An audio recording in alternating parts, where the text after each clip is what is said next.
what you're doing. So you are working forward to do something. For example, a chef cooks for each table as orders come in. So instead of having to struggle with orders just as they come in, he cooks and gets them right out. Now, reactive statements, on the other hand, is you're reacting to something happening. So it usually comes with a problem.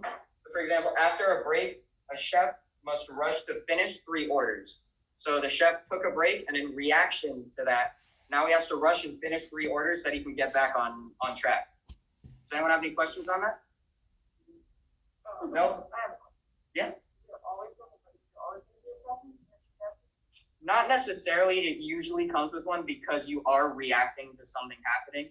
So it's usually like a last minute thing, and most of the time, yeah, it does come with a problem.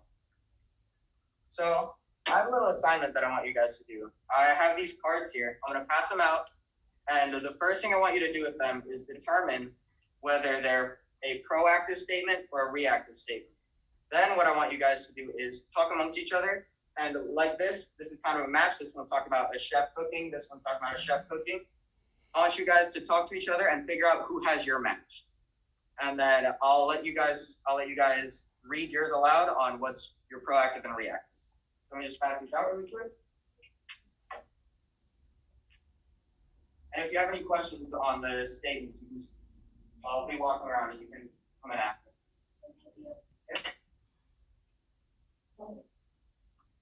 Okay.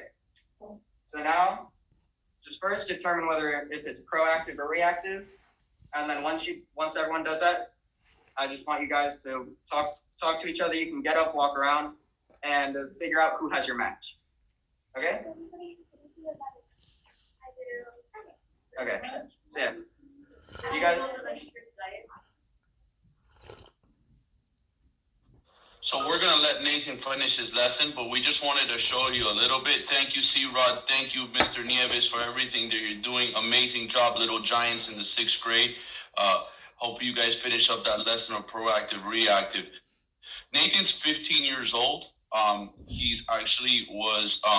He actually took the general knowledge for the Florida Department of Education exam already, and he passed all 3 subsections already at the age of 15. So he's already halfway through that process. Now, the hard part is the mentorship.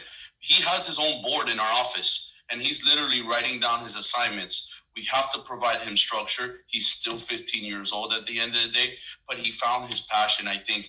And if he doesn't have his passion, guess what? He graduated with a bachelor's at the age of 17. There's no limits for Nathan at this point. So we wanted to show you a little bit about that. Sorry, Alina, he's already hired and he's already starting the math department. His old math teacher had a good influence on him. So I apologize about that. I was just trying. I was trying to get a jump on him. No, that was part of the negotiations. He passes his class. Correct. You can talk about that because that's some of our teachers can't pass that. The class is the general knowledge, which we have to take in math, reading, writing, and to get our certification. And when Caridad went in to call the state, they didn't even hear about that. And there was no law because we already read the law, and there was no, they could take it. Doesn't matter. So we already have that set. Now it's just getting them ready for the professional assessment in the subject area. I told him that if he fails the subject area, he's not allowed to walk in the building. But again, it's creating a culture, and I think we've been able to do it. It wasn't easy with Nathan since he was the first one, but we'll talk a little bit more about that in our post-secondary breakout session. So thank you, everybody. That's impressive. Thank you, Matt. Now, how many of you took the class as opposed to knowledge? And you don't have to raise your hands. I clearly stated myself and Millie. I took my general knowledge. Sorry, Alex. I took a general knowledge. So sure you did. I did in my subject area. Just a quick note, because Slam Nevada posted a great comment. That Shannon said he needs to visit Slam Nevada for inspiration. I would love, and on behalf of the foundation, where as soon as we, if he's available COVID free, we would love to take him out there and the Boca team and have him present to the students there. And on that note, I know Doug mentioned we're working on getting programs out to you guys. I know you work with UNLV as well, but the goal is, I know you're doing great things there as well. To have this accessible and a way that we can do it in your state as well.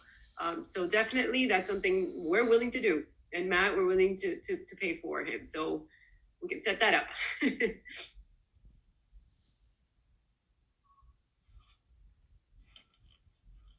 That is awesome. Go ahead, Matt, Ray, you guys are up.